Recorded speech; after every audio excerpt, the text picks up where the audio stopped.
이은님께서 사연을 하나 보내주셨는데요. 너무 점점점으로 가득한 안타까운 사연이라서 읽지 않을 수가 없었어요. 7월 1일부터 훈련 가는 ROTC 3명입니다. 가기 싫어요. 정말 진심으로 점점점점점 이제 비 온다는데 점점점점점 안 다치고 모두 잘 올 수 있게 부디 잘 다녀오세요. 비 온다는데 점점점점 이게 너무 마음이 아프네요. 화이팅! 화이팅!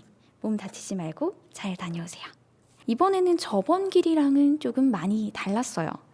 저번에는 중간중간 좋은 사람들을 많이 만났어도 결국 혼자만의 길이었다면 이번에는 온전히 함께하는 사람들이 생겼거든요. 누군가와 발 맞추고 함께하는 그런 길. 혼자 출발을 했지만 가는 길에 제가 카자흐스탄에서 경유를 했는데 거기서 우연히 순례길 걸으러 가는 사람들을 만났어요. 순례길 걸으러 가는 사람들은 어디서 봐도 사실 티가 나요. 배낭에 스틱에 뭔가 탁 차림새가 저 사람들은 순례길 걸으러 가는 사람들이구나 싶었었거든요. 그 사람들이랑 처음부터 함께 걷게 됐어요. 근데 처음에는 제 스타일상 이렇게 같이 출발을 해도 각자의 속도로 자연스럽게 흩어지겠지라고 생각을 했어요. 저는 제 속도가 너무 소중한 사람이라서요. 게다가 이번에는 더 조금씩 천천히 걷자라고 다짐을 했던 터라 자연스럽게 흩어지겠지라고 생각을 했었는데 제 생각이랑은 달리 서로의 속도를 좀 배려하면서 계속해서 함께 걷게 됐고 가족이라고 부르게 됐고 그 가족의 수가 점점 늘어났고 결국 제가 가족이라고 부르는 그분들과 한 달이 넘는 시간을 온전히 함께 걷게 됐어요. 왜 우리가 진짜 가족이랑도 한 달이라는 시간을 하루도 빠짐없이 같이 눈 뜨고 하루 세끼 함께 밥을 먹고 마시고 걷고 해가 뜨는 것과 지는 것을 보고 서로의 몸 상태를 공유하고 같이 빨래하고 같은 곳에서 잠들고 그러지는 않잖아요. 저도 난생 처음 해보는 경험이었어요. 온전히 누군가와 함께하는 거, 발 맞추는 거. 근데 그랬던 이유 중에 하나가 처음부터 같이 걸었던 친구 두 명이 아웃티켓을 딱 맞춰 끊어놔가지고 걷는데 여유가 별로 없었어요. 그래서 그 친구들은 남들보다 더 먼저 빨리 가야 하는 일정이었는데 2년 전에 제가 떠오르는 거예요. 2년 전에 제가 그랬잖아요. 남들보다 빨리 도착을 했고 그렇게 먼저 산티아고에 가버렸을 때 도착했을 때 느껴지는 허무함, 고독함 그런 제가 느꼈던 감정들 그걸 그 친구들한테 느끼게 하고 싶지가 않았어요. 그렇게 처음으로 제 속도를 포기하고 함께 해주고 싶은 사람들이 생겼고 또 이제 그들도 때로는 자기 속도를 포기하고 저한테 맞춰주었고 그렇게 진짜 가족이 되어가는 기분을 느꼈던 것 같아요. 저한테는 되게 놀라운 경험이었어요. 그렇게 새로운 가족과 함께 가장 단순한 일상으로 돌아왔던 저의 37일은 어떤 모습이었냐면요. 먼저 새벽 5시에 잠에서 깨서 침낭을 돌돌 말아놓고 가방을 꾸리고 약간 행군과 비슷한 제가 행군을 해보지는 않았지만 행군과 비슷한 느낌이 난다고들 그 남자분들께서 말을 하더라고요. 그런 행군처럼 가방을 꾸리고 길을 나서요. 그리고 출발할 때는 가족들과 나름의 구호를 외쳐요. 파모스가 스페인어로 출발이라는 뜻이거든요. 가자 이런 뜻인데 오늘도 행복을 찾아서 파모스라고 조그맣게 외치고 출발을 합니다. 아직 깜깜하니까 헤드랜턴을 켜고 노란 화살표를 찾아서 걷죠. 그러다가 순례자들을 만나면 부엔카미노라고 인사하면서요.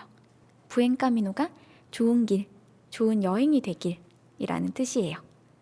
그러다가 문을 연 작은 바를 만나면 거기서 이제 아침 식사를 해요. 보통 이렇게 말하죠. Un café con leche por favor. 물론 발음은 한국식 발음이에요. por favor. 카페라떼 한 잔이요 라는 뜻인데요. 사실 카페콜레츠 말고 다른 커피 이름을 제가 스페인어로 몰라요. 그래서 이것만 주구장창 시켰었는데 거기에 각설탕 하나 탁 넣어 마시면은 마치 여러분이 지금 마시고 계시는 모카 골드에 비슷한 그런 익숙한 달달한 느낌이었던 것 같아요. 가장 낯선 곳에서 느껴지는 그런 익숙함, 편안함. 딱 그런 기분으로 하루를 시작하곤 했어요. 다 먹고 마시면 이제 본격적으로 길을 걷기 시작합니다. 적게는 20km, 많게는 30km 이상. 그렇게 걷다 보면은 중반부터는 물집이 잡히는 게 너무 당연했어요. 사람들이 다들 이제 물집을 빼려고 실을 대롱대롱 매달고 다니곤 했어요. 물집이 있는 상태로 걸으면 처음에는 되게 아프거든요. 닿을 때마다. 근데 이게 20분, 30분 걷다 보면은 어느 순간 이게 통증이 안 느껴지는 시점이 와요. 이게 아프다고 그 부분을 바닥에 안 닿게 하려고 막 발을 옆으로 이상하게 디디면 나중에 막 더 큰 발목 통증, 무릎 부상 이렇게 찾아오는데 차라리 그냥 발을 닫고 조금만 참자 하고 걷다 보면 어느 순간 아픔이 딱 사라지는 지점이 오더라고요. 되게 신기했어요. 묘해요. 참고 고통을 직면해야지 더 큰 고통을 맞이하지 않을 수 있다는 게. 아무튼 그렇게 걷다가 예쁜 곳, 쉬어가고 싶은 곳이 보이면 쉬다 가는 거예요. 판초 우위를 돗자리처럼 펴고, 저 판초 우위를 돗자리처럼 쓸 수 있다는 것도 처음 알았어요. 그것도 이제 우리 대한민국 군필자분들이 알려주셨어요. 감사합니다, 군필자 여러분. 아까 ROTC 가신다는 분들도 화이팅.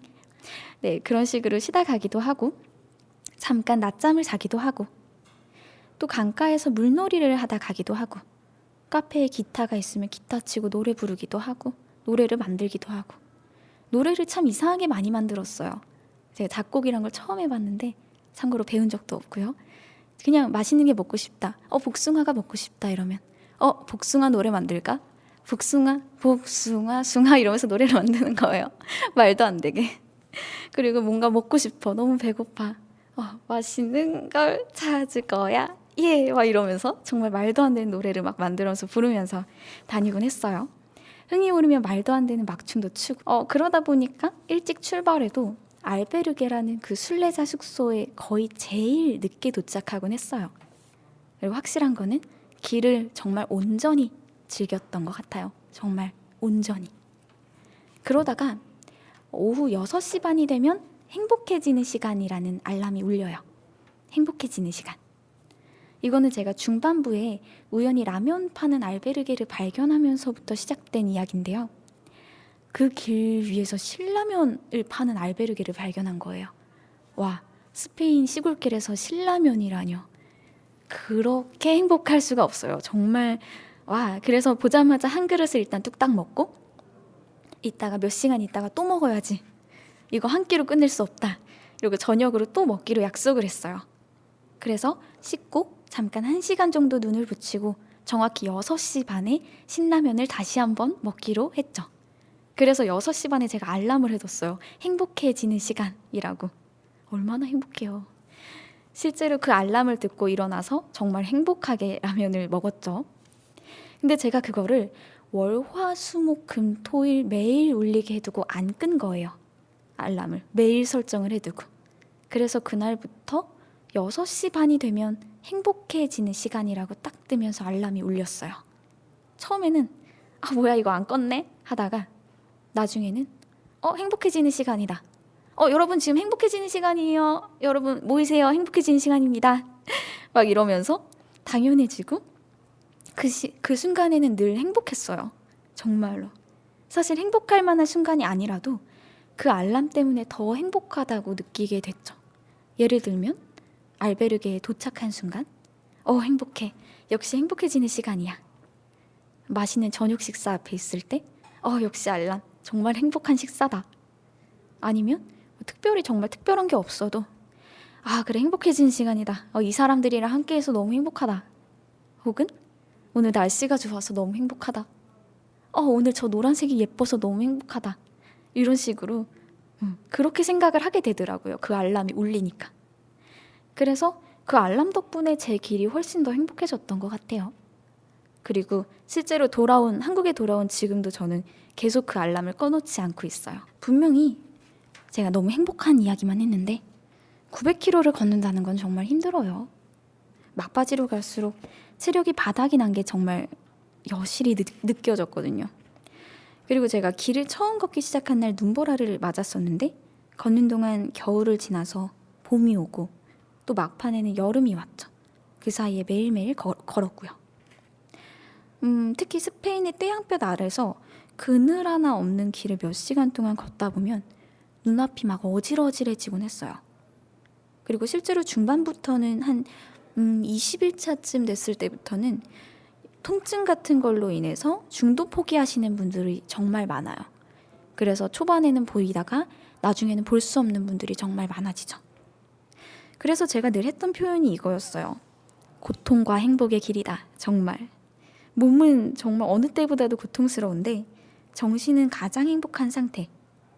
그 상태로 33일 차에 드디어 산티아고에 도착을 했습니다. 도착하니까 눈물이 막 펑펑 나더라고요. 제 인생의 두 번째 산티아고 데 콤포스텔라. 이전의 길이랑은 완벽하게 다르게 제 주변에는 가족이라고 부르는 사람들이 있었고 또 그 외에도 함께 걸었던 정말 많은 사람들이 있었고 또 사랑을 줬고 또 사랑을 받았던 그 기억을 온전히 산티아고까지 가져왔구나. 그게 제가 2년 전에 걸었던 길이랑은 확연하게 달라서 너무 감사한 마음에 막 눈물이 났어요. 그리고 정말 제일 감사했던 것 중에 하나는 뭔가를 주고 싶어서 온 사람들을 많이 만났다는 거예요. 저는 순례길을 2년 전 처음 걸었을 때 막 선물 같은 사람들을 많이 만났었고 또 그래서 이번 순례길에선 또 어떤 서프라이즈 선물을 받게 될까 막 설렜거든요. 그렇게 저는 막 받으러 왔는데 누군가는 이 길에 주러 온 거예요. 누군가는 막 사진을 찍어서 사람들한테 인화해서 선물을 하면서 다니기도 하고요. 누군가는 무료로 사람들 진료를 해주기도 하고 누군가는 사람들을 마사지 해주면서 다니기도 하고 누군가는 자기가 만들어 온 목걸이를 나눠주기도 해요. 근데 저는 생각해보니까 한 번도 뭔가를 주기 위해서 여행을 했던 적이 없었거든요. 정말 제 행복만을 위해서 그랬지. 그게 너무 부끄러워지는 거예요. 나는 그렇게 수많은 여행을 했는데 그리고 그 여행길에서 정말 많은 것을 받았는데 주려고 했던 적은 없었구나. 그래서 이번 길을 걸으면서 그 고민을 정말 많이 했던 것 같아요. 내가 뭘 줄 수 있을까? 내가 길 위에 있는 사람들한테 어떤 선물을 할 수 있을까? 근데 그러다가 생각이 났던 게 음식이었어요. 산티아고에 도착해서 산티아고 대성당 앞에 가면은 막 사람들이 서성이고 있는 사람들이 되게 많아요. 그 이유가 길 위에서 만났던 사람들을 다시 만나고 싶어서 다시 만날 수 있는 곳이 그 산티아고 대성당이니까. 그래서 사람들이 막 서성서성이고 있는데 그곳에서 만나는 사람들을 즉석에서 초대해서 음식을 대접하자 이런 생각이 들었죠. 순례길 위에는 메뉴 데 페레그레노라고 해서 순례자를 위한 코스 메뉴가 웬만한 레스토랑에 다 있어요. 보통 10유로 정도의 첫 번째 음식, 두 번째 음식, 후식, 와인 이게 다 포함이 되죠. 보통 그 지역에 맞는 요리가 나오고는 하고요. 그래서 메뉴 데 페레그레노, 순례자를 위한 한식 메뉴를 만들자라는 생각이 들었어요. 그래서 첫 번째 디쉬는 닭죽. 그거를 저희가 영혼을 위한 닭고기 스프라고 되게 거창하게 이름을 붙였었고요. 두 번째 디쉬는 제육덮밥에 된장국에 계란말이. 그리고 후식은 수박 화채. 거기에다가 와인. 이거를 메뉴판도 만들었어요. 당연히 가격은 0원, 무료. 그렇게 같이 걸은 가족들이랑 에어비앤비로 되게 큰 집을 하나 빌려서 파티룸 같은 데를 빌려서 길 위에서 만났던 외국인 친구들이랑 뭐 일부 한국인 친구들까지 다 초대를 해서 서프라이즈 선물로 음식을 대접을 했어요. 그리고 결과는 오히려 준비를 했던 저희가 더 행복해졌어요. 그 정도로 너무 좋아하더라고요. 기대했던 훨씬 이상으로. 그렇게 제가 산티아고에서 했던 마무리는 주는 거였어요. 사람들이 걸으면서 이 길에는 까미노 천사가 있다라고 말을 하곤 해요. 까미노 엔젤. 실제로 저도 수많은 천사 같은 사람을 만났었죠. 근데 이제는 그런 생각을 했어요. 제가 까미노 천사가 되고 싶다.